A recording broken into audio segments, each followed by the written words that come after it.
Germs are all around us. They're everywhere. Sometimes people are frightened and scared of them for no reason. And sometimes the origin of all our germs is actually a symbiotic relationship that we need. If we go back to the beginning, we've all been part of it. And if we really want to talk about it, you can join us, because we're going to talk about your mom's vagina.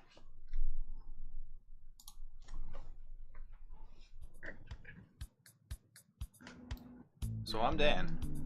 And I'm Nick, folks. We're old friends dissecting one topic at a time. People, technology, media, we've got it all covered. Each discussion here is a deep dive into our unique perspective.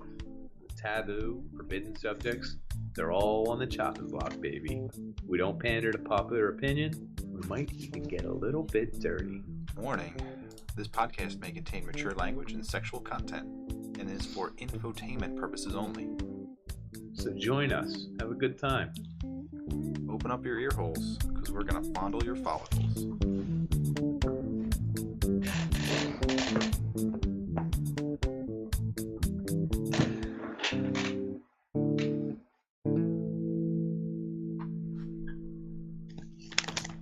All right, so we're back. Wow. We did it, folks. We're back. This is incredible. We have a returning special guest. 2, 3 Three people. people. Special guest. What's up? Susanna? Yeah, there you go. You do your own intro? She does her own intro. Watch, you guys are gonna love this. She does. Oh. She practices this all the time. It's Here it the is. best. I've been In working on it. 3, 2, 1, do it. Get your assholes. I Just apologize. getting you into it. It's Plus, okay. I'm not going to be able to follow your mom's vagina. Yeah. I have to come back from that. There's I have a to come back from a scientific reason we do that, yeah. So it's Susanna. She has a PhD depression.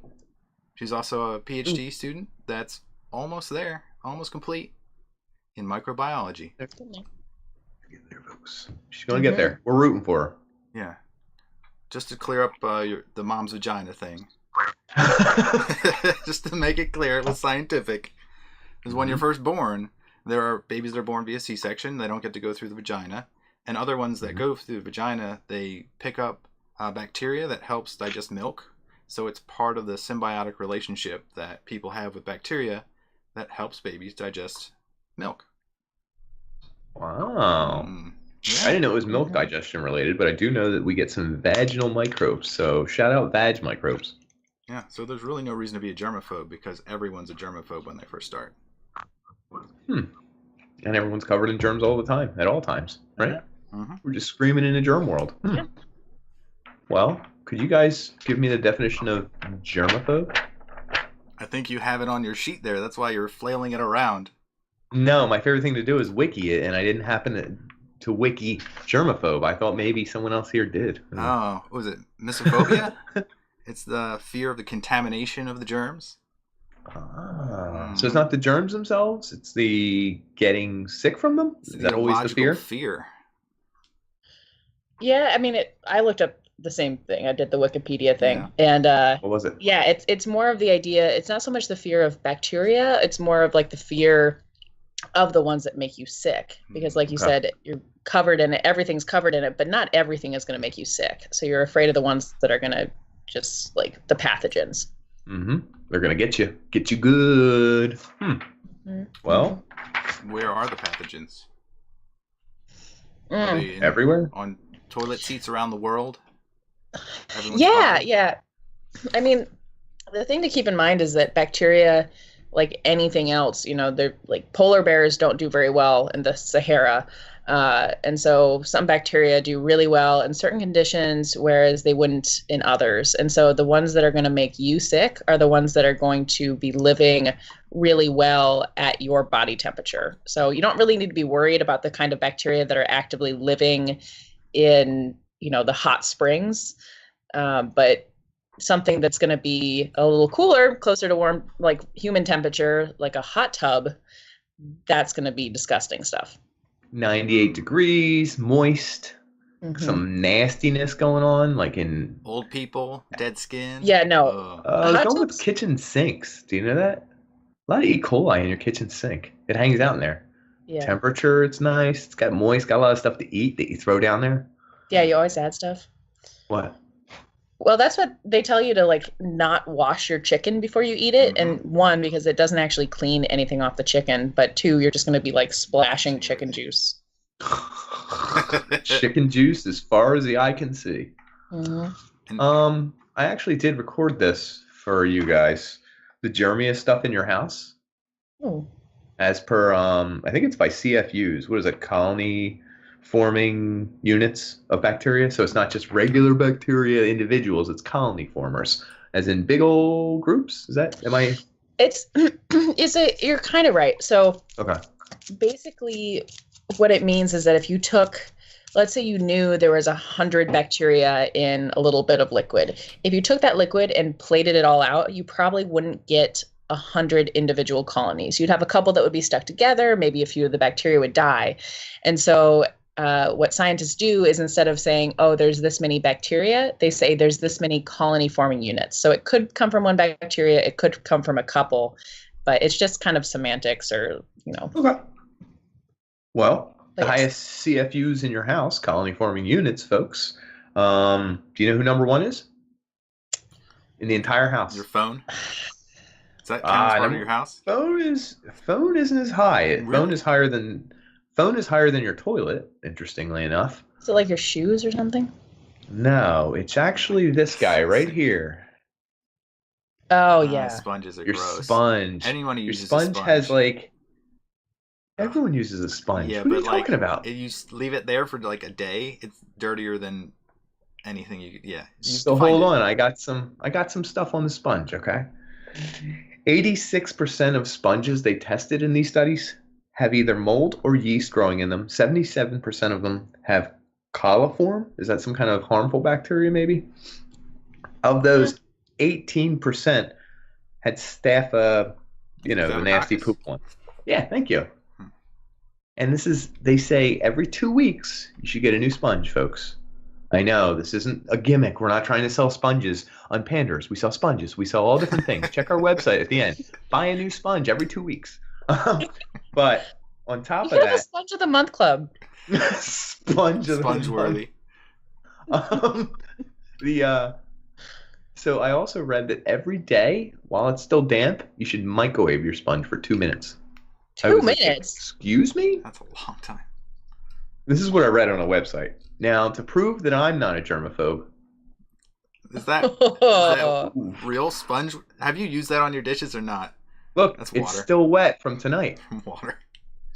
Yeah, well, I was cleaning off the dishes. Yeah, I always clean the dishes. I'm a clean guy. You better believe it. I'm a dirtball, but I also clean a lot, if that makes sense. Number two... probably clarify that that's dirt on you, not just like... Oh, this is actually dirt from outside. I knew we were doing an episode on germs and dirt and the like, and I thought I really want to get in character. So I thought I'd just smear a little dirt under my eyes. Problem is, it's 23 degrees outside. So I went outside, and it was all frozen. I couldn't work it.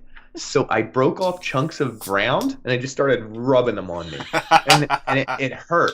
It was like literally, like it was like putting rocks on my head and grating me. And I was like, yeah.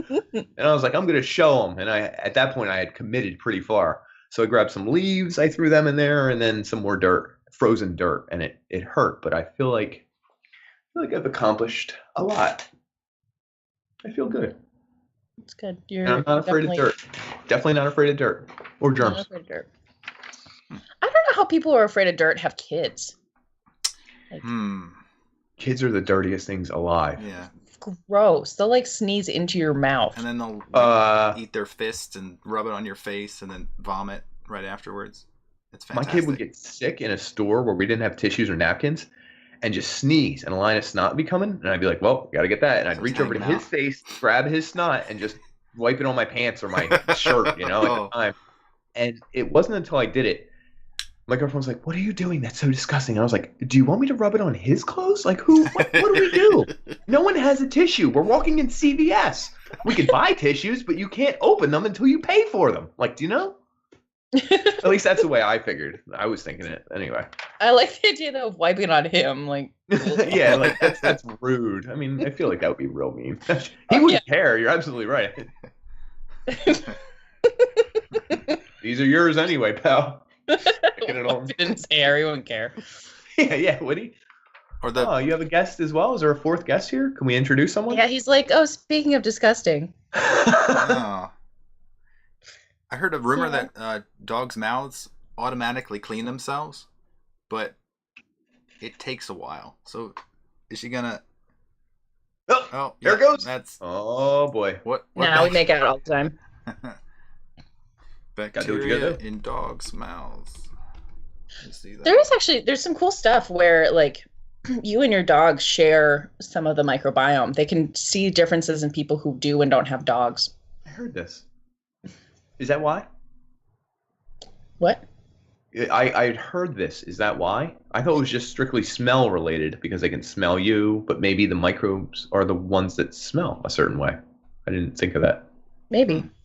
Yeah, I mean, that would make sense. Like some of the smell you make is because of bacteria and fungus. Fungus especially. Like that's why our feet smell bad. Is it? Mm-hmm. Dude, what do your dog's feet smell like? Fritos. That's crazy. My dog smelled like Doritos. No, that's a normal ranch? thing. It's because of it's because a of bacteria? staph epidermidis. Oh, check Yeah, that so out. it's a specific type of bacteria that live on pretty much all dogs' feet. That's They amazing. smell like Fritos, which has completely ruined Fritos for me. Not that It depends I how really much like you Fritos. like dog's feet. Oh, I like don't know. Fritos. I still like Fritos, and I actually, me and my sister would smell Nitro or Nash's feet and be like, and just laugh. As I'm covered, It's honesty right there. in dirt. As I'm covered in dirt. All right, I'm gonna admit something on the podcast. This might come off as weird. This might come off as a fetish. I don't think it's a fetish. It might come off as serial killer. So if I remove my fingernails or whatever, like I'll smell them before I throw them out, and they smell like weird, like not Fritos, but I'm like, I like it. You like the smell of your You guys own want to touch fingernail. that? So You guys- like even their fingertips, like if you sniff No. your Because if I sniff my fingertips, it's like it smells like skin. And well, right now it smells like dirt. It really smells like dirt from outside, like right outside my house. But in general, I think I like the smell of my fingernails. But I do always throw them away. For the record, I knew a guy who would keep his in a drawer at our old job. He had like it was filled.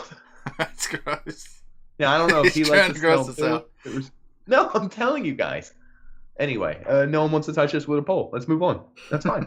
Wait, how do you No, they were still in the drawer. No one is removing the fingernails. there's that, but I mean like how do you start that? Like how does that Well, I think you just like Maybe- accidentally one day you're like, oh, I need to trim my nails, but I don't want to get up and throw them away, and then you're like, well, like oh, that worked out really I'm well. fascinated with like scabs or something that comes off of me, and like I'll look at it. I'm like, that's crazy. That was like part of my elbow or something. I throw it out.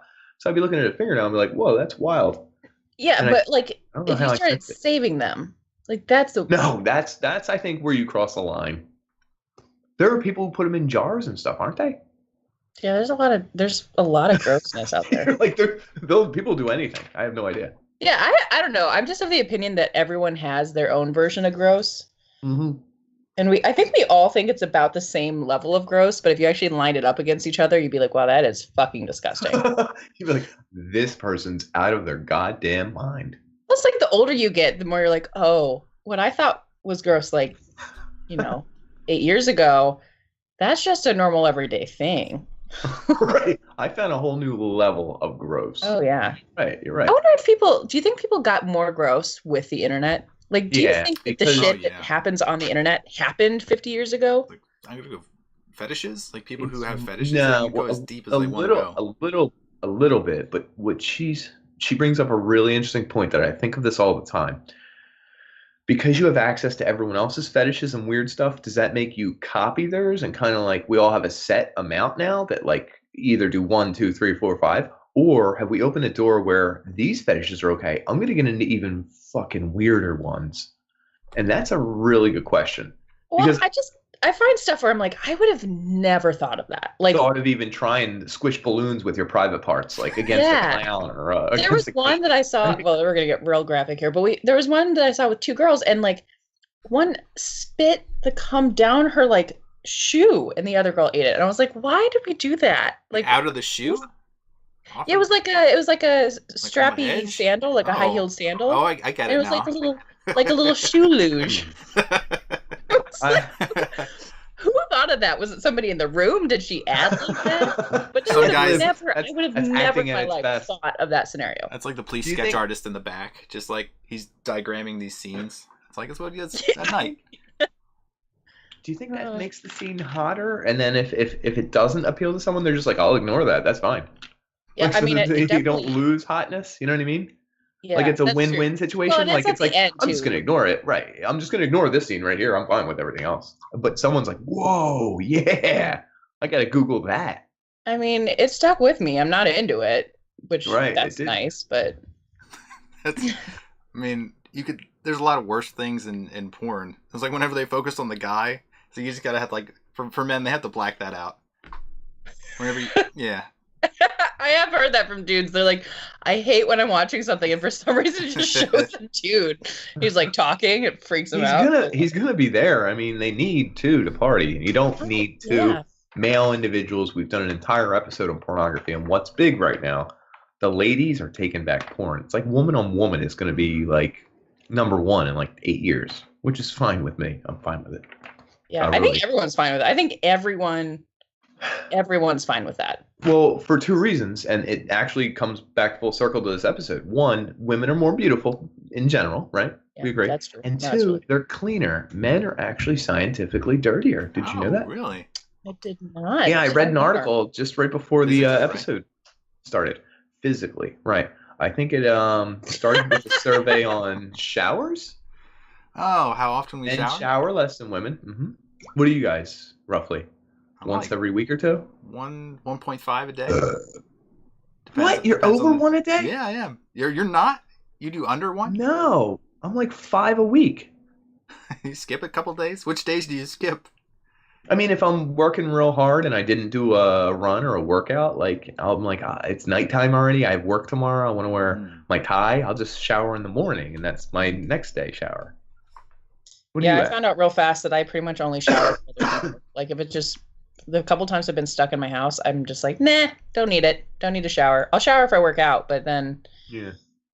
yeah, so I believe it that way that like yeah, definitely dudes I think in general shower less or they don't shower as effectively.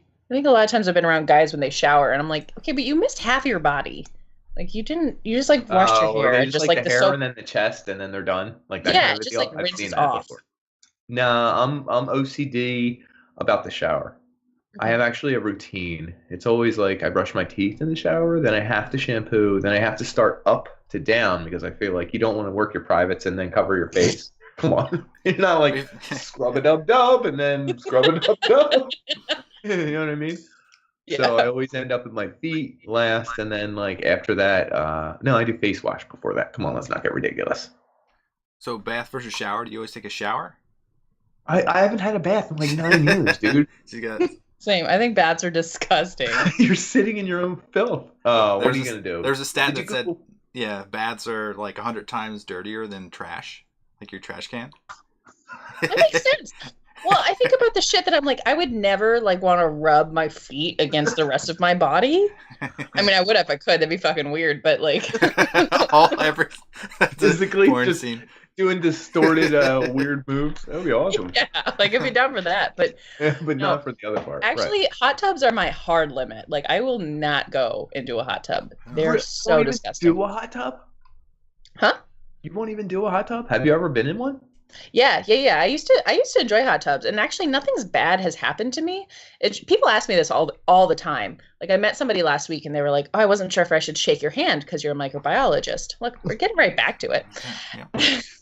And because they were like, I don't know, you could be a germaphobe, and I'm actually like way more disgusting now that I know more about bacteria and stuff. Like the stuff that'll make you sick is stuff that we do all the time without thinking about. Like every single person I know checks their phone while they're in a bathroom. Like whether Yeah. or not they're doing it on the toilet or if they're just like at the sink and looking at it. Mhm. That is like the most disgusting thing you can do because You you're going poop to do in that even if toilet. You poop and wash toilet your all Oh, the it's all time. in the air.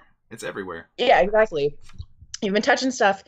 Even if you wash your hands, as soon as you take your phone back out, you just got all that bathroom junk on your Say hands. poop germs. Poop Mhm. germs. Yeah, poop germs. We're talking poop germs, folks. Germs. Yeah. So I think stuff like that I don't get freaked out about anymore. But the one thing I was like, I am never doing that again is hot tubs. For the same reason as we were talking about, that it's the perfect temperature for all this stuff. And the thing is that it comes from your body. And the biggest difference is it's called like a lot of these. So, okay, you think about something like salmonella. We'll talk about food poisoning later, but salmonella doesn't really live on people unless you get sick with it. If you get a whole bunch of it, then you're going to get really, really sick. But it's not something that you find all over yourself all the time. Versus something like Staph aureus, Staphylococcus aureus. It's like 30 to 70% of people carry that on their skin. But the thing is, your skin has all these different mechanisms of protecting you. It's going to, like, there's chemicals that kill bacteria, other bacteria kill it. You're constantly sloughing off layers.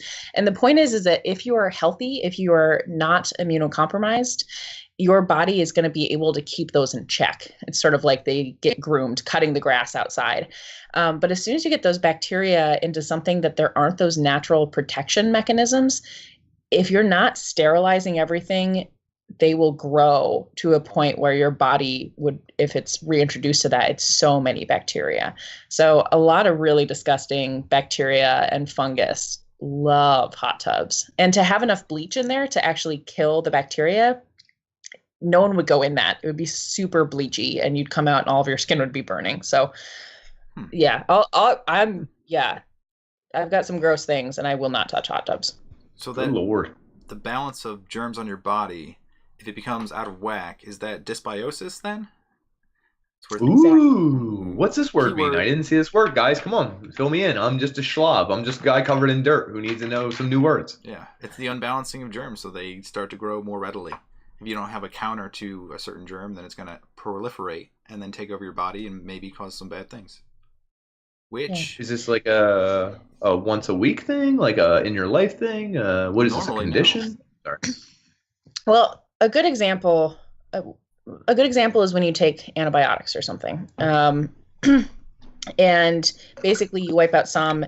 There's cases where people get really sick. Something called C. diff or Clostridium difficile will take over if there's not other bacteria living in your gut. So if you take a bunch of antibiotics, it's possible that this one dangerous bacteria will start growing. But one that most people are familiar with, whether because of themselves or a partner, is that it's really common for women, if we take antibiotics, to get a yeast infection like a week later. And that's because your mom's vagina is full of just a couple, it's really interesting, a couple different bacteria and like one or two strains of yeast. And it's to keep a really perfect pH balance. It should be pretty acidic, sort of like a lemon. And if it changes that acidity, you're going to end up with more bacteria or more yeast. And so if you take an antibiotic, you're going to bump out all the bacteria. It's going to become more basic and yeast are going to be like party time. We're back. So that's a version of dysbiosis where it's not like you've introduced a bunch new fungus or bacteria. It's just that they're growing better. Interesting. Yeah. So as a germaphobe, you don't really have. I've never seen the germaphobes that are like taking constant antibiotics to stay healthy. That's more of like a hypochondriac. It's under a different kind of envelope. I think the germaphobes that we're kind of thinking about envelope. Yeah, envelope. The kind of germaphobes we're thinking about are the ones that are constantly like cleaning their hands. They're like sanitizing their whole body. They keep rubbing and scrubbing to get the germs off. Can the same sort of thing happen on your hands? Where you let things get out of whack on your hands and then you're touching your eyes and all sorts of part of your body where things can get in there? Definitely. Well, actually what happens with your hands is that usually what people are using is an alcohol-based disinfectant. Sanitizer. And sanitizer, which two things. One, those sanitizers can get infected, contaminated. So they've tested the hand sanitizer pumps and they will have bacteria. So you're introducing new hand bacteria to your hands. The others is that your skin, your intact skin is like the best barrier to diseases. It's so good. It's so hard for bacteria to get through all of your layers of skin because you've got layers of dead skin on top of layers of live skin. And those layers of live skin have tons of immune cells that are going to go out and like move around your cells and look for anything that's weird. So your skin is like the best barrier. Now, if you're using a bunch of these alcohol-based sanitizers, you're drying out your skin and you're probably introducing like these little micro cracks, and suddenly you're more susceptible to getting infections in your hands. So it's really interesting to me that people get nerved out about skin, where really the places that you are going to introduce bacteria is anywhere moist. So your ears, not so much, but like your eyes, your mouth, etc., that's where you're going to get sick.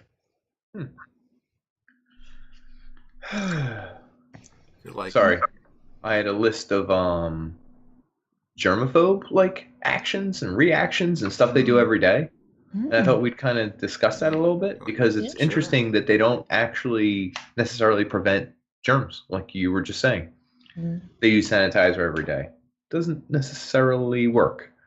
They flush the toilet with their feet, right? Is that a thing in a public toilet? That's gross. Then they introduce germs on top of the handle so everyone else touches it. Everyone else gets germier. Dude, that's such a normal thing for girls. That is such a normal thing. Oh, is it? I didn't know that. Yeah. Kicking the handle, flush it with the foot. Yeah. Yeah. You just kind of put just. And then, how do you get out of the locked bathroom with your hand on the lock? Because they say that bathroom lock. Elbow. You don't touch anything. Out. You're constantly double elbow, rubbing your eye with your elbow. But the elbow thing is fucking weird too, because you never wash your elbows. Yeah, filthy, stinking elbows. I'm picturing people at least I can wash elbows. My hands, but can you like scrub it in?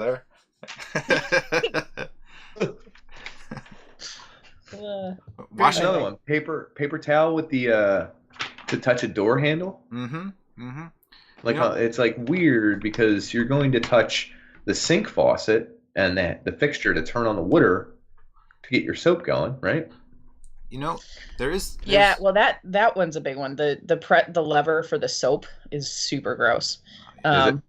Yeah, but I honestly, like, if I'm in a gross bathroom, I will get a paper towel to start, and I will use that to turn on the water, wash my hands, turn off the water, get a new paper towel. Like, I'll use this as like a little glove, and then I'll use it to open the door, prop the door open, and throw it in the trash. It sounds like a dissertation paper. That sounds like a lot of thinking and work, but God bless. No, this shit is normal for women. That's the thing. Like, if you've ever... Really? Like, you don't get to experience this because you can't walk into a woman's bathroom. I have on multiple occasions. No, I do all the time. Yeah, we can. I pretend I'm transsexual. But I can't. I can do it in other states. Yeah. No, I'll just go. Actually, what's funny now in North Carolina is that the bathroom bill says that. North Carolina is that state too? Oh boy. Okay. Yeah. So technically, you have to go into the bathroom that matches with your sex assigned at birth. So, really? If I claimed I was assigned male at birth, they couldn't kick me out of the men's bathroom, and they'd also have to do a blood test to check it. But XY chromosome. Interesting reasoning. Weird. Yeah, it's really useful. But yeah, I've gone into men's bathrooms many occasions, and like, guys have totally different habits. So we can separate ourselves from those surfaces most of the time. So one of my best friends at my new job, he is a gay man. He identifies as a super gay man. He's a designer. He's super gay, but he's awesome. I love him. Anytime I go to the bathroom with him, he's like, "What's going on over there?" I'm like, "Stop it, John." Anyway, he is the only person who gets me where we're both done peeing or something, and he's like, "Oh, don't wash your hands." And I'm like, "Yeah, I usually don't. I just saw you here. I was like, I was gonna do it because you're here." And he's like, "No one washes their hands." And I was like, "Whew, okay." And we both leave the bathroom. And that's a thing guys do a lot. Is that weird? Yeah. Dan, yeah, you wash your hands every time you pee? Well, okay, but probably like 95% of the time. Wait, 95? I'm pretty high. I'm like 5% of the time I wash my hands after I pee. Maybe less. Because I don't really touch it. I like literally just lower my pants, so I'm not like ripping it up like, "Hey, let's go." Whoa. I'm not doing a whole lot of stuff. I'm just literally lowering my pants. Okay, go ahead. Okay. This is something I did not know until like 2 months ago, because I don't like watch dudes pee. Yeah, of course. It's a scientific study. No. Well, it's just one of those things. Like, I've lived with a guy, but I just, we have like 3 bathrooms. I don't need to be hanging out in there.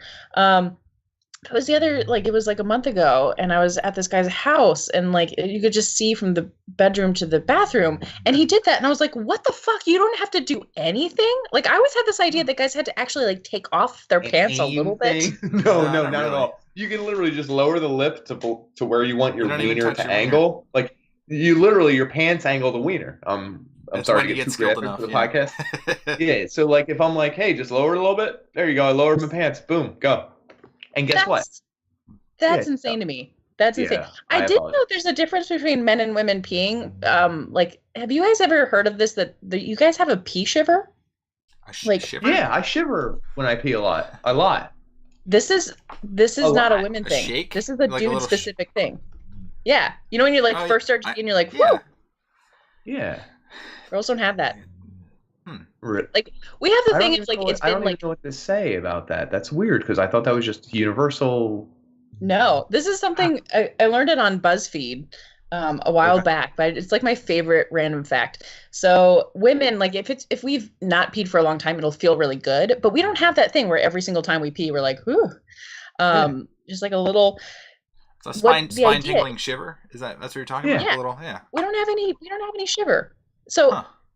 it's actually like they think it's because it's the same process, like it's the same pathway as ejaculating. So like your Oh. brain's like, and then it's not, but, like, and it's not at all. Wow, that's crazy. I never ever thought of that. And that's whew. Anyway, I don't wash my hands when I pee. Yeah, sorry. We got a little off track. No, that's really fine. That was interesting If- stuff. If you did wash your hands, shouldn't you wash your hands before you pee too? Because like, aren't you introducing bacteria on your body? That's an interesting point. Which is And guess what? My wiener for most of the day is just locked in these pants, locked in these Hot and underpants. wet. Odd, to be fair. Right? It's not going anywhere or like getting introduced to new things. I'm not like swinging it around like, hey, bacteria, check this out. Whoa! You're at your job. yeah. Hey, granite marble. Whoa! Like, it's pretty hanging close to me, doing nothing. It's probably one of the least germy spots on my body. Look at the rest of me. I'm covered in dirt for a podcast. Yeah. Well, I have always, you brought this up of like women are less dirty because they shower more, but that's something I have always wondered about. It's like, who is actually grosser? And I guess it would, maybe the question is not who's grosser, but who's carrying stuff that's more likely to get you sick. Here's Cooks. an interesting point. That's a good one. How about like farting? Is farting germs? It's poop particles, right? You'd be some, But but it's your own, so it's not oh, that's a good question. No, so you can fart yourself sick. you can get pink eye from yourself. Can you get it from farts though? Or in your eye. You need to ask that question. God damn. Like You know what? Which could happen. There's like worlds in which that would make sense. the one person who has pink eye. I've seen some pornography like this. Okay, yeah. Yeah, but like that's what I always think is funny about like ugh. I don't know where you're going next. Well, we can talk about bathroom stuff.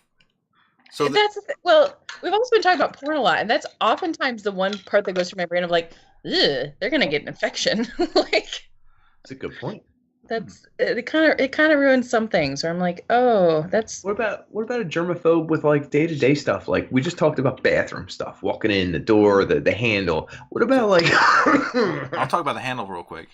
So there's actually like the metals they use, if it's copper or silver, they naturally kill bacteria. It's the silver, doesn't it? Yeah, I'm gonna butcher this one. I'm gonna say oleodynamic effect.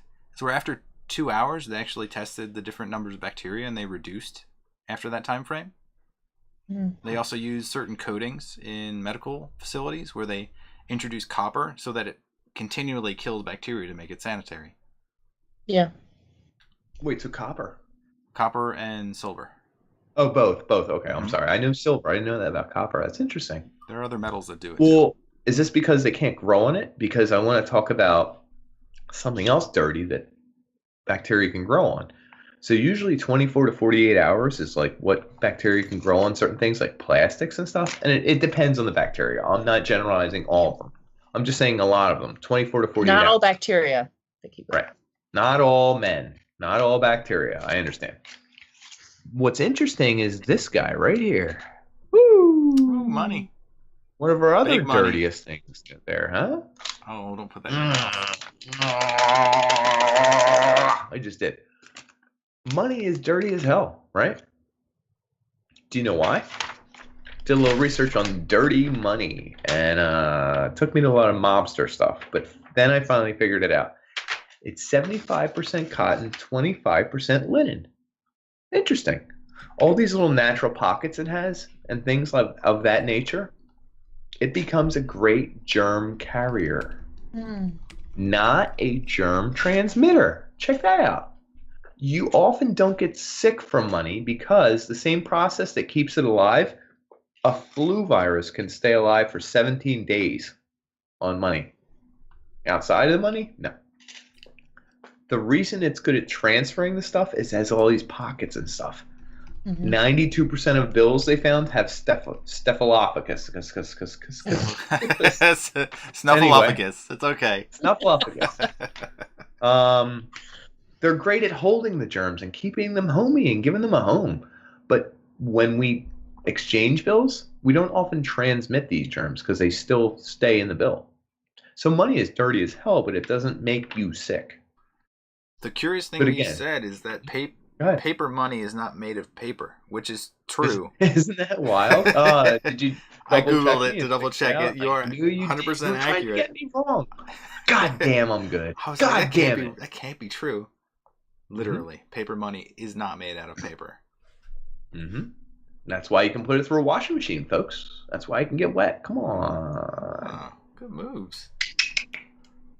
Anyway, it's a great germ home. It doesn't give you germs, though, unless you lick it or whatever, or strip and put it in your mom's vagina or whatever, or put it wherever. Wherever those bacteria are. So you were gonna ask like germophobes and other daily activities. Oh yeah, let's say kissing, sharing drinks, having big old intercourse. Oh boy, I jumped ahead. I guess. And germophobes have sex. I know Susanna knows. Didn't you Google that before the episode? Yeah, I Googled it, but it just sounds like it's just like have this first person account of I don't know. I know Susanna knows about those germophobes having sex. Yeah, no, I did Google it just to see what they said, and they're basically like everything has to be clean. I mean, they sound like the like baby wipes. It's just like well, like you could use like an antiseptic. Like, hold on a second, I got some Listerine. I'm just gonna splash your body with it. Ooh, Lister. Can I rinse this? Word. Yeah. Yeah. Oh. But what I found, like everyone goes to the dentist and they ask if you floss, and you're like, oh yeah, like Sure. The big lie. It's the same when you go to the doctor and they're like, do you use condoms? And you're like, yeah, I've used condoms. Condoms? And they're like, Do you have they're like, $80 a condom. I got them. Yeah. Look at them and be like, yeah, I've totally used condoms for oral sex, of course. Can you imagine These people use condoms for every single thing. They're like, yeah, if I'm going to go down on a girl, she has to have a dental dam. I'm like, that's those latex suits that they wear. I think that's why they wear them. Not that I know anything about that. Not that I know anything about that. Yeah, they're like, yeah, I'm into stuff. I'm a germaphobe, guys. I'm a germaphobe. You're gonna have to put on this suit. It fits you perfectly. Don't worry about it. You're gonna have a just slide into it, and you're gonna bite this. It's because I'm into germs. Oh my god, there's so many things you could like use that way. You could be like, oh, it's a germ thing, but you could do the opposite. You could be like, you know what? I really need to like inoculate my body with shit. So, so pee on me. Although, ironically enough, is piss it's sanitary when it comes out, I heard. You can drink it when it's fresh. Oh no. Is that the false? Is this the Bear Grylls fallacy? Oh, no. So this is a fun one because this got debunked like maybe 5 years ago. It was actually debunked a long time ago, but nobody paid attention. So it's not that dangerous to drink your own or someone else's pee. Someone else's, which is better. But But it is not sterile. The trick is that the bacteria, if you have a UTI, then the bacteria could survive out in the air. But in general, the bacteria that live in your bladder are what are called anaerobic. So they really can't make energy unless they're without oxygen. When oxygen is introduced. Yeah. So when you pee, that bacteria is not going to survive. Like, this is one of the things, you're better off peeing in the shower than coughing in the shower. Thank God. I have good news for everyone. There's another thing I didn't tell anyone, but anyway, good. Let's skip this part. But I'm a big shower peer. Aren't we all? Like, it doesn't, I just assume everyone does that. I don't know. Hold on, Dan. What's your number? It's the same drain. What 1%? Percentage? Yeah. I won't specify. I do that. I mean, it's relaxing, nice warm water running down your back. A nice exhale. Really it just naturally, sometimes you don't even know. It just happens. You don't even know. You're going to know. Okay? A little shiver at the end. Because you're going to shiver. Oh my God, that was amazing. Oh, it's happening. But yeah. Okay. I'm probably over 50%. Don't tell anyone who watches this. Jesus Christ. Well, I mean, you just say you never wash your hands after you pee, so I think that's the first one. So, yeah, a cleanlier option right there. So let's talk about Lister. Okay. You talk about the first time they actually used antiseptic. So there was a guy named Lister.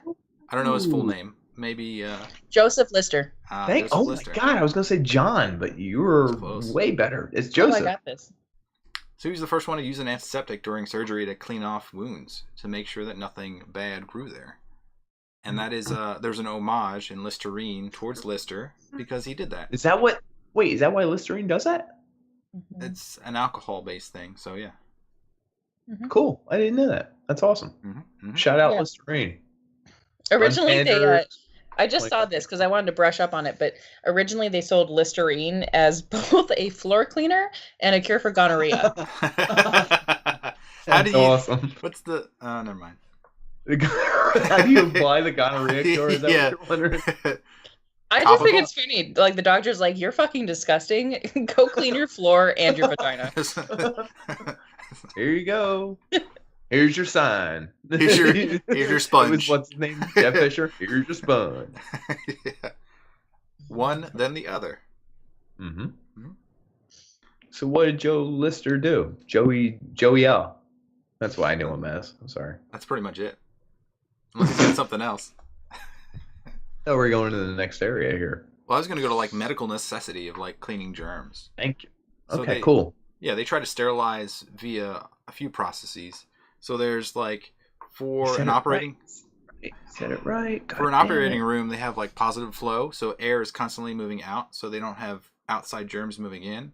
They also spray those chemicals that have the oleodynamic effect, so that like the coppers, and then they add antiseptics, and they even like if you're having surgery, they make you wipe down with these special wipes. Iodine continuously kill bacteria. And then everything is scrubbed. So like soap and water is actually a better cleaner than the alcohols. Are you kidding me? It removes larger particles. But alcohol has on the bottle 99.9% of germs killed.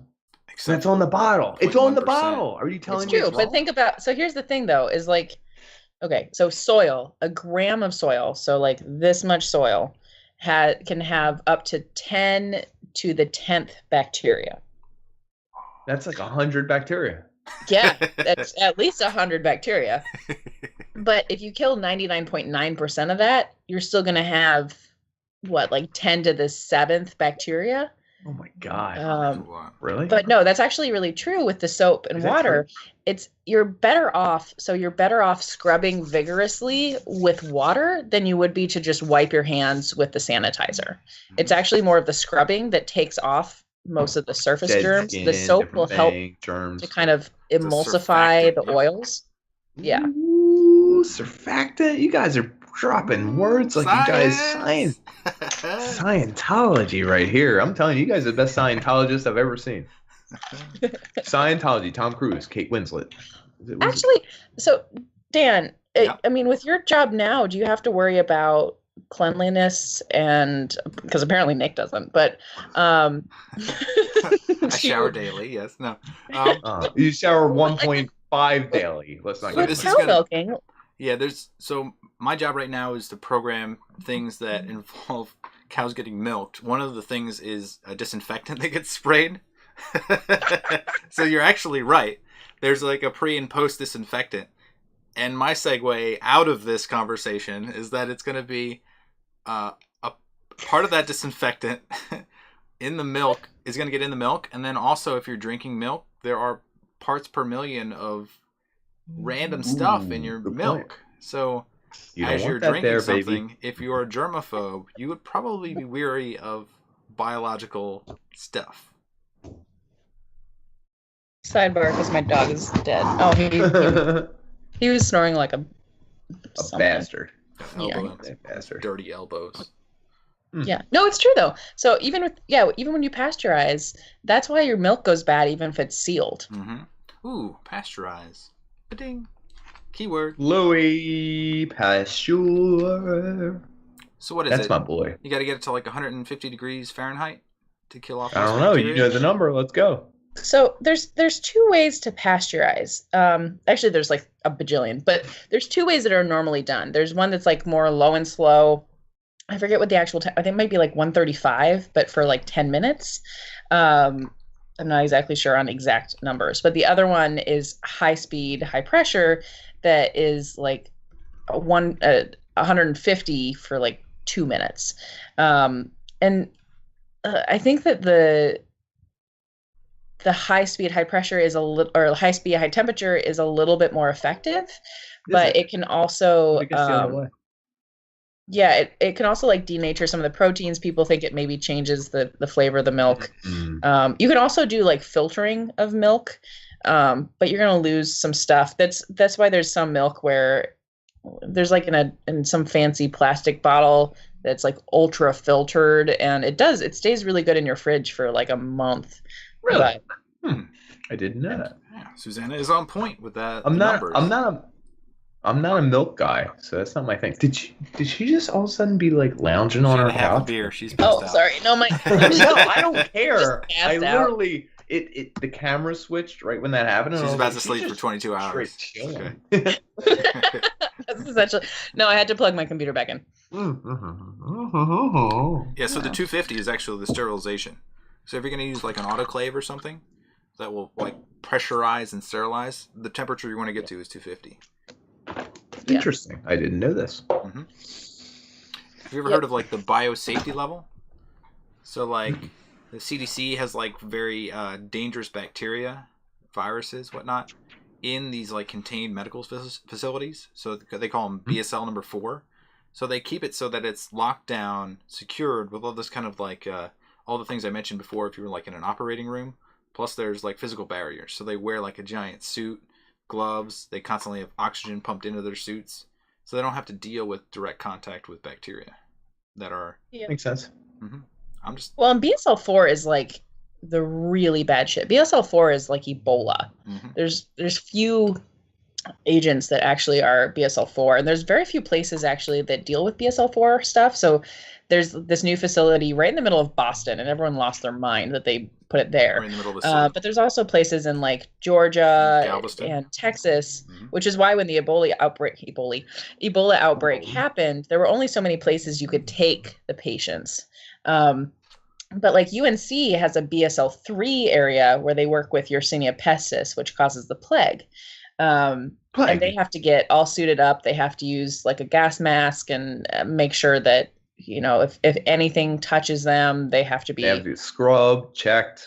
1 week. Take antibiotics almost immediately, which is a bummer. 1 week in the thing, right? Yeah.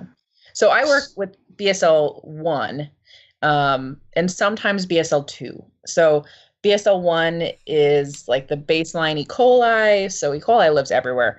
Wait, E. coli is BSL-1? So E. coli is interesting. E. coli, you can think of bacteria sort of like different breeds of dogs, where like E. coli, it's all dogs, but whether or not it's going to hurt you or not is going to depend on the specific type. Breed. Exactly. So Most E. coli or the E. coli we use in the lab really won't get you sick. It doesn't have the genes needed to make you really sick. Teeth. Yeah, exactly. But others have all these nasty, just chunks of genes that they can use to infect you in different ways. So. Word. Yeah. Yep. So we all know Howie Mandel is a germaphobe. Yeah. Right? I was watching a little expose on him.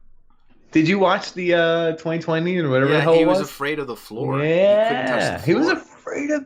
Do you remember when his pill dropped on the floor? Yeah. Oh my God. He's staring at it, just looking at it. He's like, no. No one's going to touch that. No one's going to touch that. No one's going to touch that. He's a little bit OCD right there. A little obsessive compulsive disorder. So OCD crosses over with the germaphobe area. And I don't know how to define the differences between the two. But what I did come across is that OCD has its own mental happenings. I made up the word. I'm sorry. I've been drinking. The orbital cortex. It's a part of your brain, folks. It's in the frontal lobe. Everyone look it up. You'll be fine. It's easy. It tells you whether you've been correct, wrong, rewarded, or you need a mistake. It's like the school part of your brain, right? So I'm guessing the mistake part is just like mistake. Yeah. Well, hold on. It's an error detection thing. It tells you if you've made an error and you have to correct it.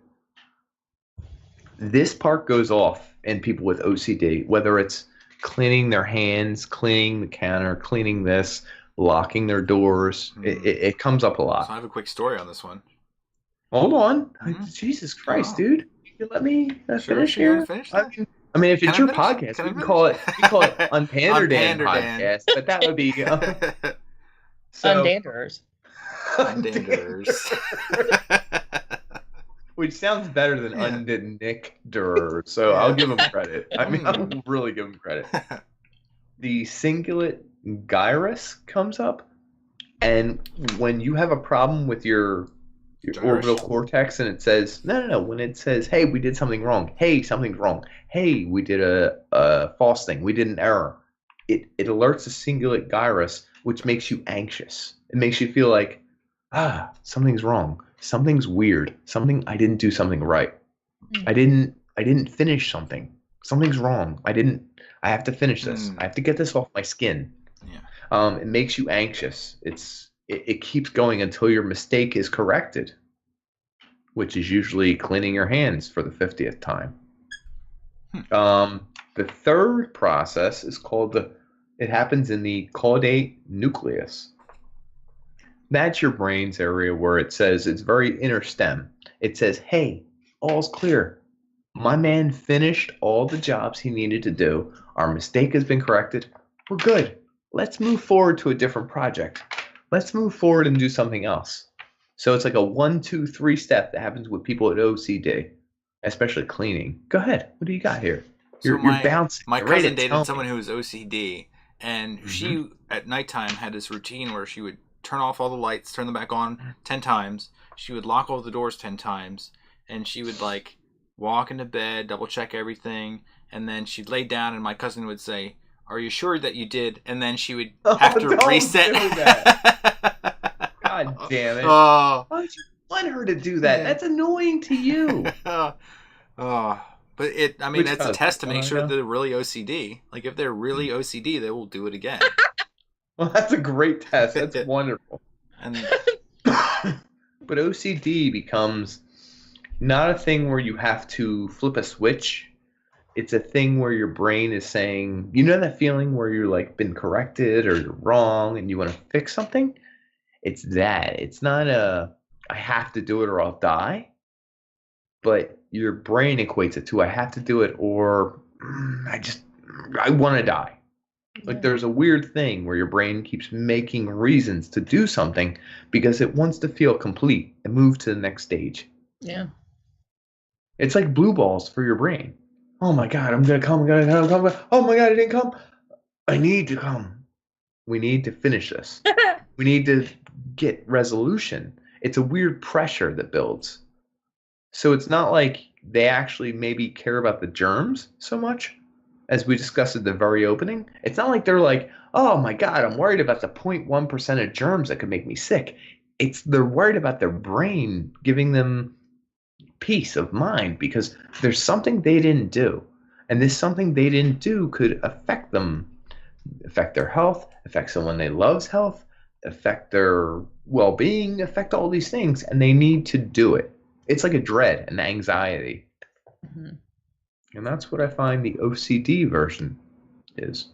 So the realization of failing to clean yourself, we're Mm-hmm. saying for germophobes, it's not an actual, it's not an actual fear that you should have, because most people probably don't die of the germs that they pick up naturally. Now, pneumonia is like one of the highest ones, but that really affects older people. So as you go through life, there's a chance that you're probably not going to die from an infectious disease unless it's like the plague, black plague, which is rare. Or the plague. Or the black plague. Same thing. Yep. But yeah, well, I think that's really true. Unless you're immunocompromised, so someone who, has an immune disease or something like HIV turning into AIDS, then you're not going to be able to fight off the normal infections. Why is my dog snoring so much? Didn't you notice? I didn't notice either. You're good. So annoying. I noticed. My heart. So the odds of infection killing you is actually like at every age is less than 5%. It's really? Yeah, it's below 5%.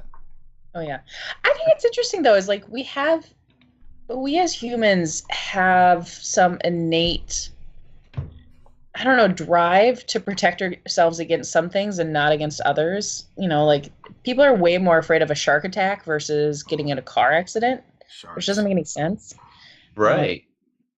Or like you're way more likely to die from heart disease than getting, sick from somebody. But so eat healthy and exercise every day. Nah, I'm okay. That's fine.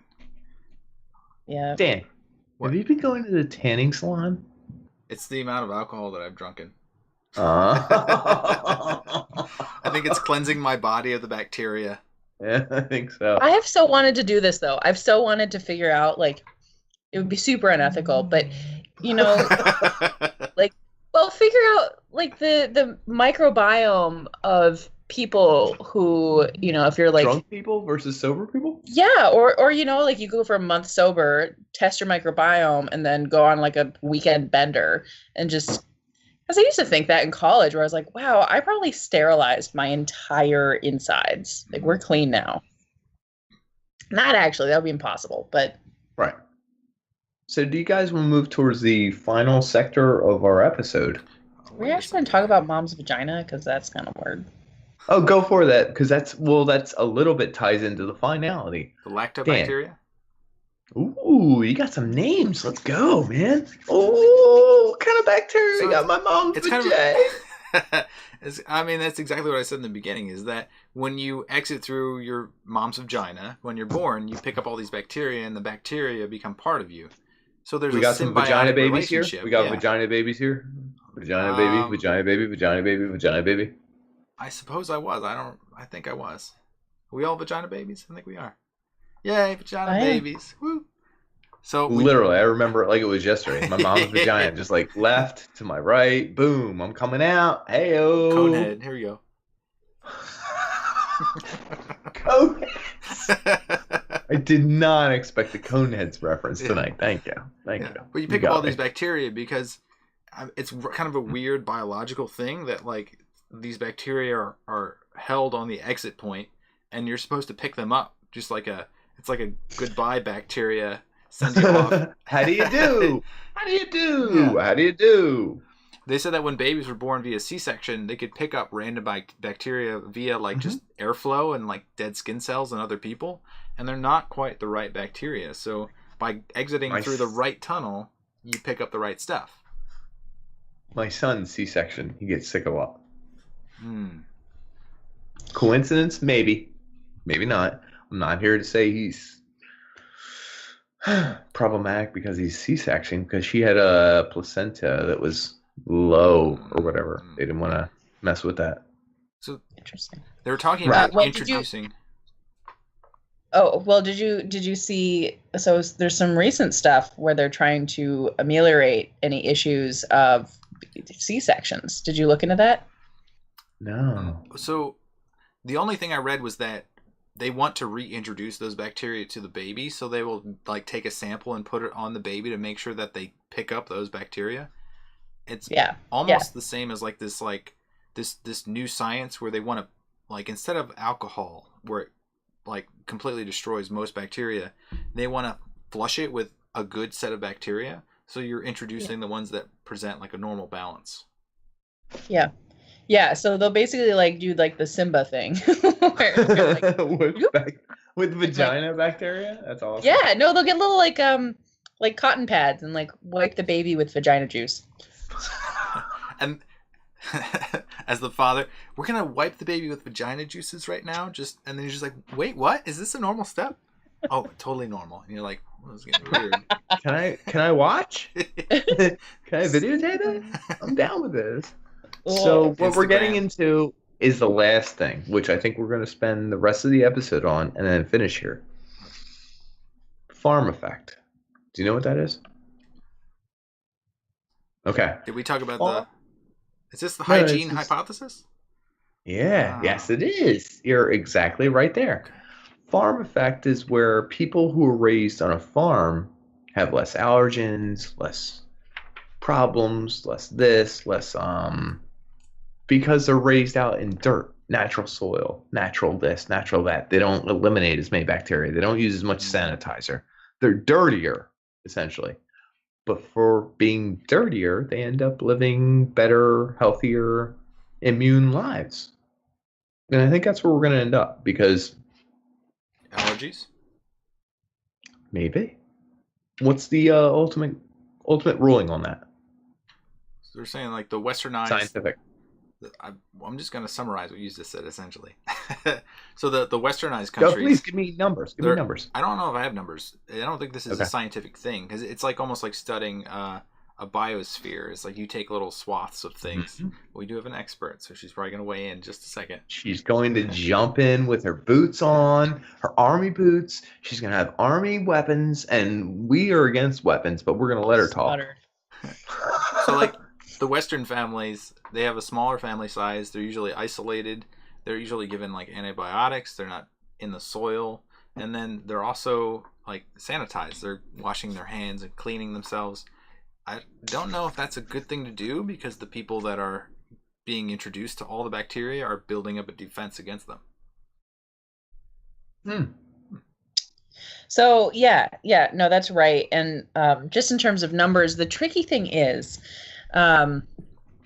so all of that is true. The tricky thing is that they've tried to study this, and of course it's really hard to actually study. There's so many different factors between a family who grows up on a farm versus a family who grows up in the city. There's air, there's antibiotics, there's what they're introduced to. So they have observational studies. They'll track families over time, but you can't really be like, okay, city child, we're going to put you in the country. Like, we're not going to do like a... You can't switch. There's no swapping partners or whatever it's called. Swapping kids. Swap with kids. You can't do like a parent trap.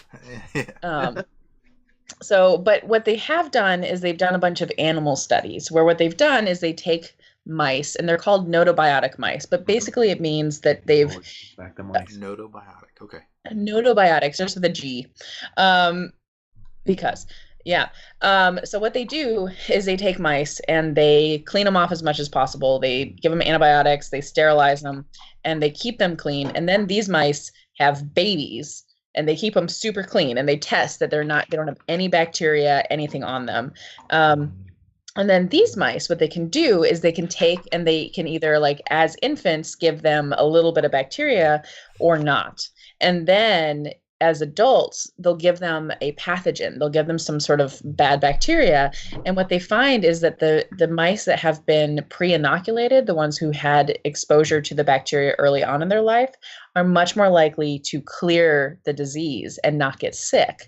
So there's this idea that you're basically priming your immune system, figure out like what bacteria are good, what are bad, and how to appropriately react to them. Because what's interesting is it's not so much that the mice that don't have the bacteria as babies, it's not that they are not able to mount a defense. It's actually that they go haywire. They take it as an all-out affront, where even if you give them kind of innocuous bacteria, they're not going to do much. These mice have never experienced bacteria, and so they go into hyperdrive. They basically go septic really fast. So they're going to have a super high fever. They're going to overreact, and that overreaction is a lot of times what actually kills the mouse. So it's hard to do with people, but what they have found in mice is that, and other animals like that, is that having some pre-exposure can help your body determine if they're going to be like what kind of reaction they'll have to bacteria or to things like allergens. Did your dog just make a really big moan? Did you miss it? It was. I was like, sorry. I thought it was Nick, and then Nick looked at me, and then I was looking thought at it was me. I looked at Like, nope. I was He's like, so oh, dead. Notobiotic. So That's that's crazy. It's so dead. They do that with So what you're touching on. They do that with children, though. If you're feeding children, you need to make sure that you go through different types of food so that they don't develop an allergy because they've been exposed to it before. And then you note down which ones they actually are allergic to. So, guys, this is my one chance to brag. I was raised in this exact style, environment. That's our MO, my family. I'm deathly allergic to dogs and cats. When I'm around dogs and cats, I just start sneezing. My neck gets itchy. I get hives. Mostly dogs, I sneeze. Cats, hives, and sneeze. It's just how it is. When I was 16, my parents got a golden retriever, which is very hairy, right? Mm-hmm. I sneezed Dander. 6 months straight. They got a second golden retriever. Like, I would just sneeze every day, just nonstop. It made my abs hurt. I had a hernia. I'm suspecting it may have been responsible. I will sue them when this podcast is over. A year removed, I'm not allergic to dogs anymore. Like, now I'm around dogs. I'm like, whatever. Cats, I haven't, but I haven't lived with a cat. I think my body just was like, this is allergic, this is bad. This is allergic, this is bad. This is different, this is bad. This is allergic, this is bad. Eventually my body was like, let's just give up. It's living here. We're going to live here. Let's go. Hey. Right? Is that what your body does? Is that a scientific thing? I couldn't find scientific evidence on this procedure. Yeah. No, actually, that is actually, oh my God, stop. Just wake up. No, this is a real thing. So if you ever hear of like allergy therapy, this is something I had. A guy I dated was allergic to everything, but when we broke up, he dated somebody new, and she had a dog, and so he decided that he wanted to actually start doing the stuff to allow him to be around the dog. And so what it is, all it is that you go in and they give you, like, depending on what it is. So sometimes they'll go in and give you a shot. So it's like super strong antihistamine and you're fine. But usually what happens is they slowly introduce that allergen. And so they're even doing it now with peanut allergies. There was very, originally very, very small portion. Mm-hmm.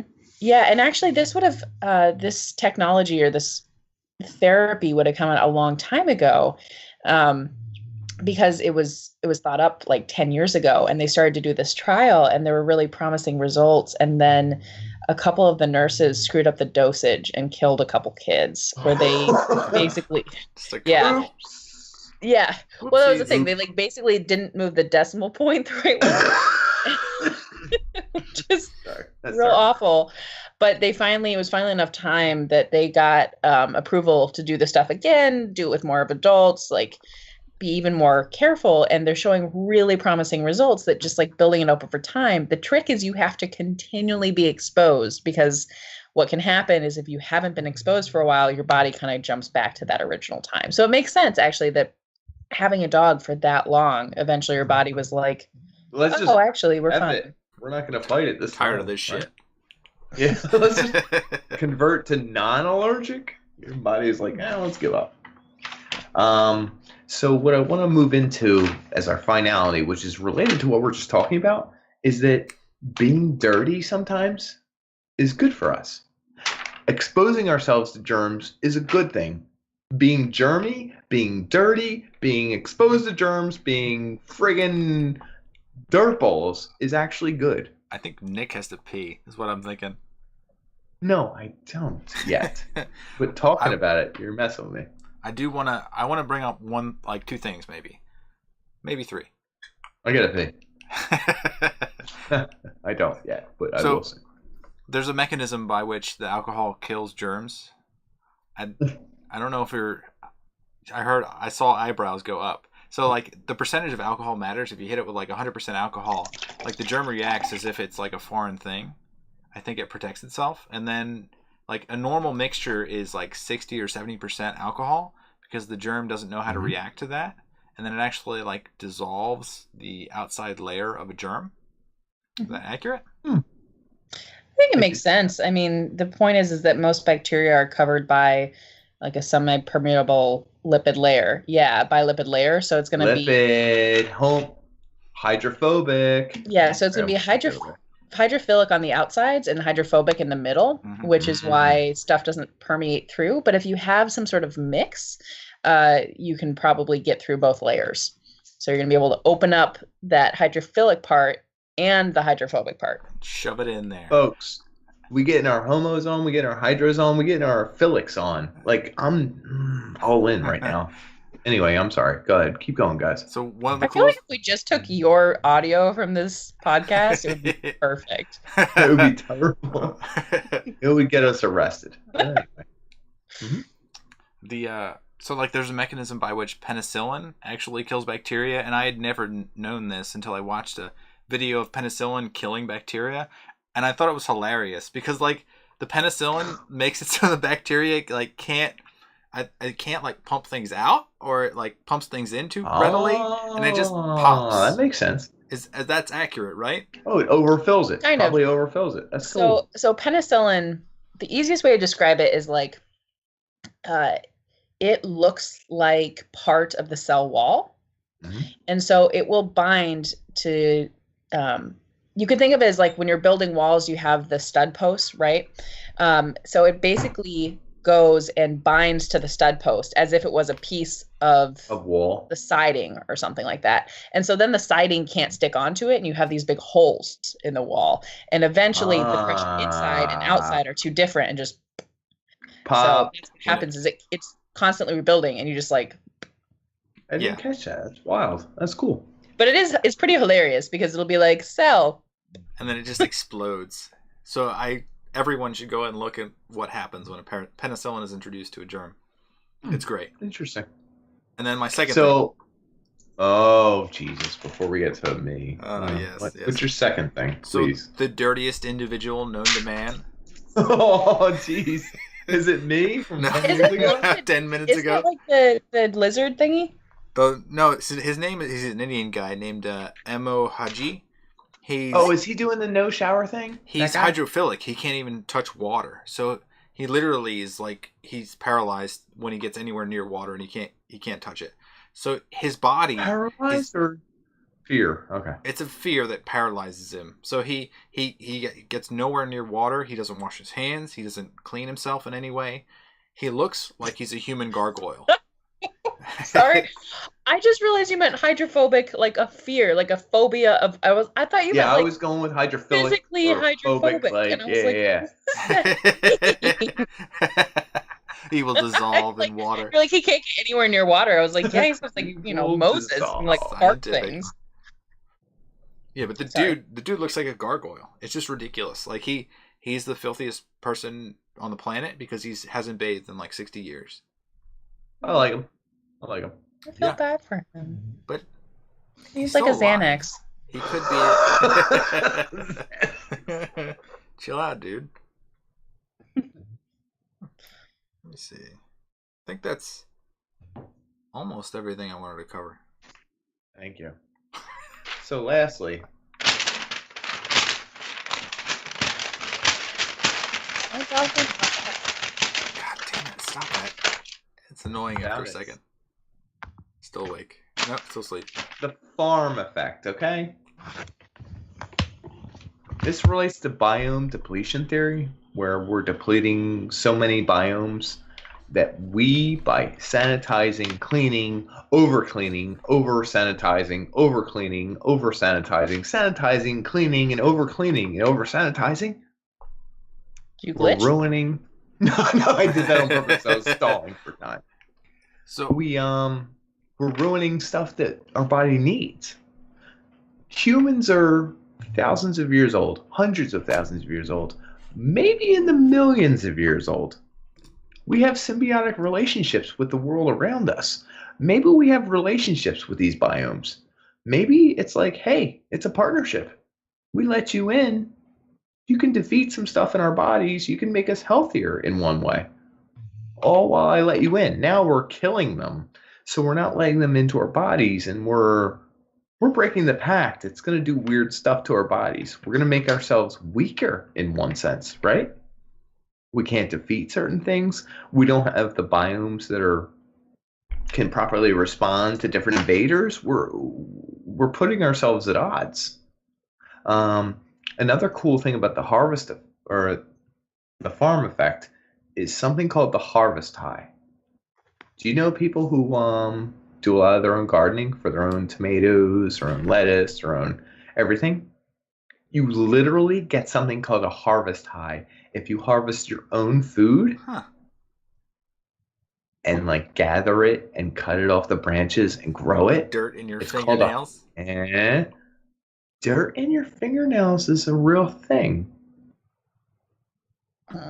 No, I can't do that. I can't. No, that feeling, I can't do Well, it. maybe you're familiar with Microbiome vaccaea. Oh. Are you? Yeah, like the Mycobacterium. Is that the one that like has to do with vaccines and shit? You're exactly pretty much Vaccines and close shit. to right. She's got it. It's in the soil, right? It's a microbe that's naturally occurring. If you cover yourself in dirt, you get your hands dirty every day, you result in something called a Mycobacterium vaccaea, which they come in, they hang out in your body, and guess what? They're not bad guys. They actually are found to have the same results as antidepressants. They increase your serotonin production, and they actually cut down rheumatoid arthritis. Which I thought was crazy. I was like, what? I was like, sure. Give me an injection of that. I mean, I'll believe it. Or they're covered in dirt all the time, and so nobody hangs out with them, and you don't have to deal with assholes. You're like, yeah, that's great. They love you. You do raise an important part. But when you're dirty, when you're covered in dirt, there's a natural symbiosis that maybe we're ignoring, or maybe we're killing. How convenient when you're covered in dirt. When I'm covered in dirt, I feel so happy, you guys. You have no idea. Look, there's a lot of dirt under these fingernails, okay? That dirt was frozen. I had to rub it on my body, on my face. When I did, my blood pressure definitely went down. I definitely felt a little happier. I definitely was like, wow, my serotonin production is up like a little bit. Just a little bit. But I liked it. So I don't know. Maybe there's something to it. Maybe there's something to being a dirtball. I was a dirtball in college. I'm gonna raise my hand right here. Do you know what dirt? I just found out when I moved in with my girlfriend that your shower towel, which I thought was the cleanest towel you could have, it's after you shower, right? You shower, you cover your body in soap, you wash it off, you get out of the shower, and you put the towel around you, right? That towel? I didn't wash it for like a year and a half. No. I didn't know. This is a true story. I had no idea. Oh, this is God. very true. My girlfriend came over and went, this thing's starting to stink. When'd you wash it? Like a month ago? And I was like, a month ago? You don't wash this. It's your shower towel. And she was like, it's for when you're clean. You need to wash it. Your body's already clean when you dry yourself off, right, Nick? That's what I said. I was like, I'm clean. I'm drying off. It's fine. It needs to be cleaned. For everyone at home listening, clean your shower towel. And I mean, I don't wash it use down. this. Say, like, they never change their toothbrush because, like, oh, it's for cleaning your teeth. So Number The cleaning two process. dirtiest spot on your house list, folks. Toothbrush. Your toothbrush holder. That thing gets nasty. oh yeah, that's true. It's true. Oh, You go I feel like your house would have different stats though.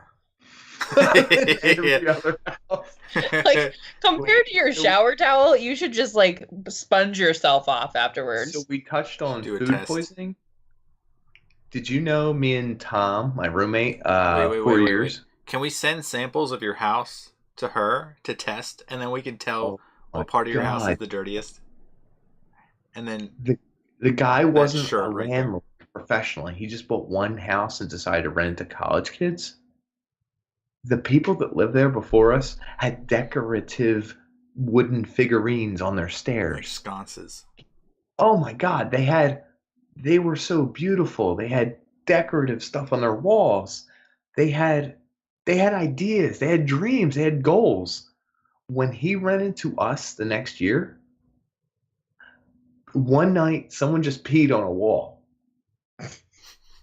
And I was standing there telling him to stop, but he started peeing. He shivered at the end, if anyone's wondering. That house became the dirtiest house I've ever lived in.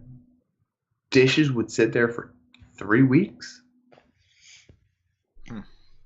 I'm just saying, I went through a phase where I was the dirtiest person on earth.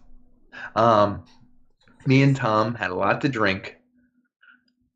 We found ribs in the fridge because Alicia dated Ben, and no women came into our house and like made food. But oh Alicia, no, fuck no, no. Alicia, No one is going in there and did. making food. Alicia did.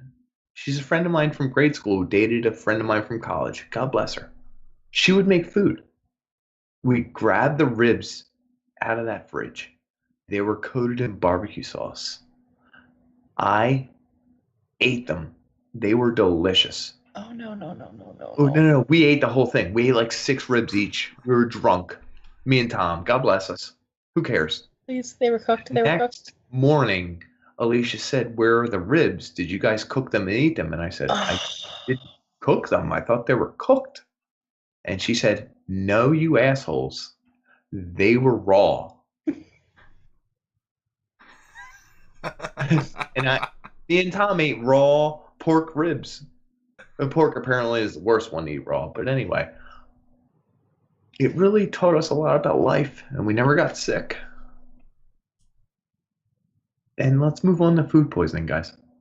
Oh, can we talk about food poisoning? I've been waiting for this one. Ah, yeah. Okay, so food poisoning. I'm gonna say, awfully, this bacteria is Campylobacter. Is the Campylobacter.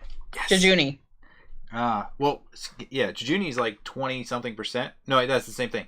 77% is like what people are actually getting food poisoning from. So if you can food, the Campylobacter is in there, and it's going to infect everything. And then Salmonella comes in a close, not even a close second. It's like 20%, and then E. coli is like 2%. So if you have like canned food that is old, that Campy dealy is going to destroy your insides. So you probably shouldn't eat it.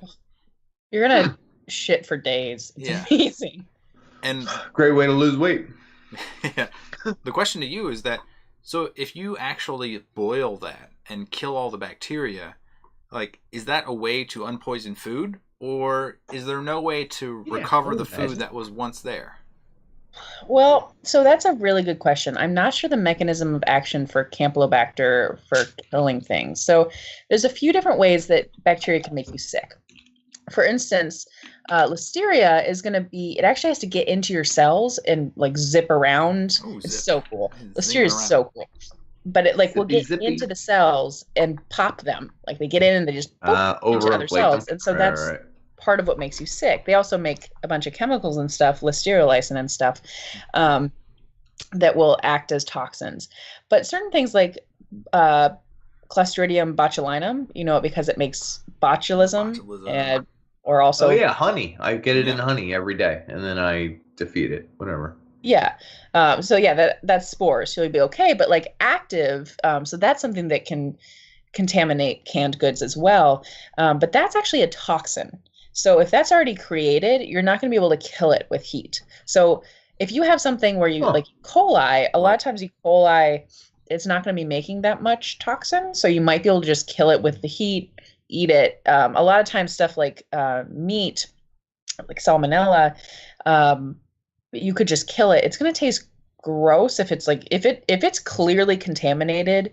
There's so much bacteria there, I can't even tell you. But yeah, if you just kill it, it should be fine. But if you have something like a really bad botulinum infection or contamination and you kill that, you're still going to have a lot of the toxins there, unless you're like pressure cooking to death your food. Yeah, so like something like Bacillus cereus? Bacillus cereus. Ah, serious.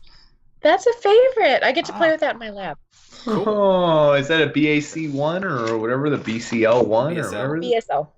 That's what I said. That's a You heat guys stable listen. toxin. It's the byproduct of bacteria going crazy inside your food. So you can never cook that out. So did you see what that most often is in? No, I did not.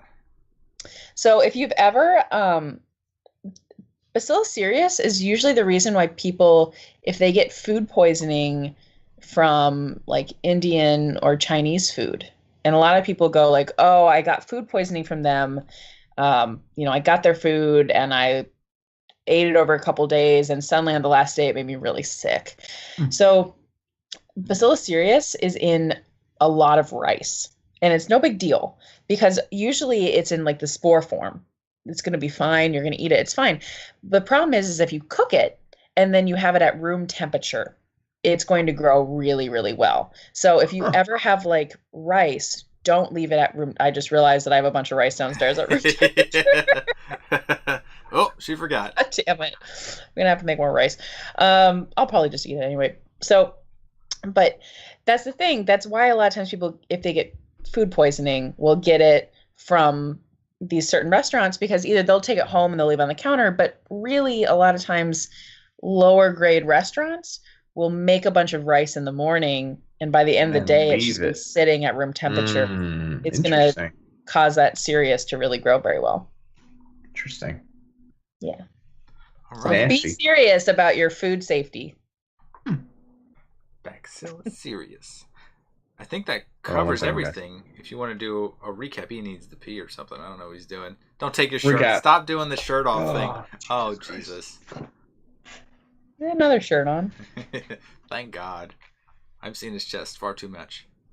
And he shaved it too. See that? There's a line right there. Is it? What? My chest line? Yeah, you did. Yeah, usually I get a phoenix head that appears here. I get what's called a what's the thing that dies and comes to life? Phoenix, right? Mons pubis. Dies. Jesus Christ. But anyway, it has wings that come out to here. It looks like the bird that dies and comes back to life. That's a phoenix. Yeah. Anyway, the head's usually here. I have to shave the head because it comes like to here, and I'm wearing shirts. It's like, yo, it's a phoenix. I hate to explain it to people, but you know. Yep. What I want to end this episode on is just that there's a reason we shouldn't try and overstep our bounds. We shouldn't try and kill all these germs. We shouldn't try and overcook things. We shouldn't try and... There's a weird thing that happens when we try and overstep our bounds. We try and kill germs. We are germophobes. We try to battle everything. Yeah, Humans. And then we overdo it. Yeah. So what happens? We end up making ourselves sick again, don't we? Yeah, because we live in symbiosis with other things.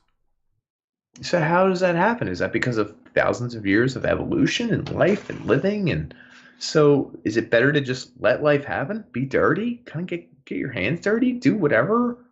Or should we stop germs? Should we wash our hands after we pee? I won't. I will not wash my hands after I pee. You hear me, folks? I will not wash my hands. Like, what should we do? I have no idea. We've got this weird crossroads. What? So you're telling me to do it, but also not? What should we do? I think unless you get sick, don't worry about being sick. In general, have some good practices. Again, that rule of moist surfaces, that's where you need to be worried. Don't worry about your hands getting dirty unless you put them in your mouth or in your eyes, touching your eyes. And yeah, like that's the things you got to worry about. Most of the stuff is going to be passed through liquid, so put it in my eye. That's going to be fine. Yeah, don't. Sorry. Yeah. Waft. So, yeah, and unless you're immunocompromised, most of the stuff you're going to be okay. And thanks to modern medicine, even if you're not, a lot of the stuff we can get rid of. Yeah, except for prions and water bears, which are tardigrades. Oh my god, he just wanted to get there before the episode was over. It's like, sure my god, holy crap. You have a tardigrade! 50 minutes. Yeah, it took me a long time to get to that, but I had to flash it. I flashed it. Yeah, I'll give him a clap. Water bear. Yeah, thank you. Those things are vulnerable and they're going to outlast us. See that pinky right there? No one cares about your pinky. I'm telling you, it's called campodactyly. I can flatten it if I want, but it just naturally goes back to that state. Is it the same length? Yeah, it's like a trigger finger, but Yeah, I can't even do that. Not to be outdone. Nick has a weird finger. I can flick it like really hard though. So if like I have food on it, like boom, boom, boom, boom, boom, boom, boom. That's so good. Oh, okay. Recap. Let's go to the recap. What did we cover? We covered tardigrades. Yep, water bears. Dirt, tardigrades. germs, and water bears. We talked about, oh my god, we talked about Howie Mandel for like the whole episode. Penicillin, Howie alcohol. Mandel. Oh my god. Orbital BSL-4. cortex. Folks, we talked about the Amuhaji. germophobes. 60 years, no showers. With your foot. Oh, contamination. Mysophobia. Oh, wait. Do you know what button Hydrophilic? germophobes are afraid to press? We talked about water sports. That's pretty good. Ogliodynamic effect. We did. We talked about milk. We also talked about sausage. There's going to be little insects in there. Don't worry about it. Women. You're going to be fine. Yeah, vaginal cavities. They're full of whatever you want to do. We're milking everyone out here, folks. We talked about OCD versus germophobes. Cell we phones, talked about all the stuff tablets, you go through. toilet seats. Money, dirty money. When you poop. Not real We paper. talked about poop. Hygiene hypothesis. Oh, real quick. Do you guys know what the dirtiest thing in a plane is? You. Air filters? We go by CFUs. Seatbelts have 230. Stall locks have 70 in there. Drinking fountain button, mostly in airports, not in the plane, have like 1,200. Yeah. Number one, folks, tray table. Oh, fuck you. 55. Oh my God. I used to lick our tray tables. Now I'm going to stop. I used to lick the tray tables. Not anymore. Folks, we touched every germ. We touched every phobia. We touched everything. We talked about how the soil makes you happier. Did we talk about that? Serotonin? Certainly did. I was covered in dirt. I felt great for this whole episode. Fantastic. Really, I want to thank our guests for being on here. Thank you. I'm Pander Dan. Thank you. Oh, I'm really sorry. Undanders. Undanders. God damn it.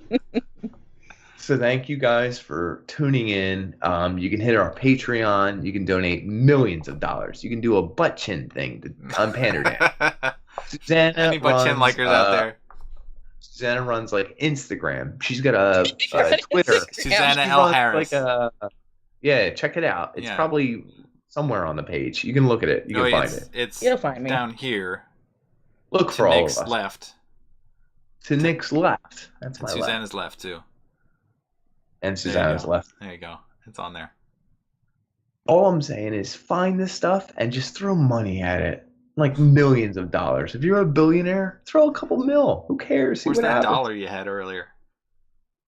I ate it. Here's a sponge, folks. Learn so much. Tastes like kitchen. Thanks for joining us. We had a lot of fun tonight. I can't believe we learned so much. We like you, folks. We like you a lot. Thank you. Check some socials.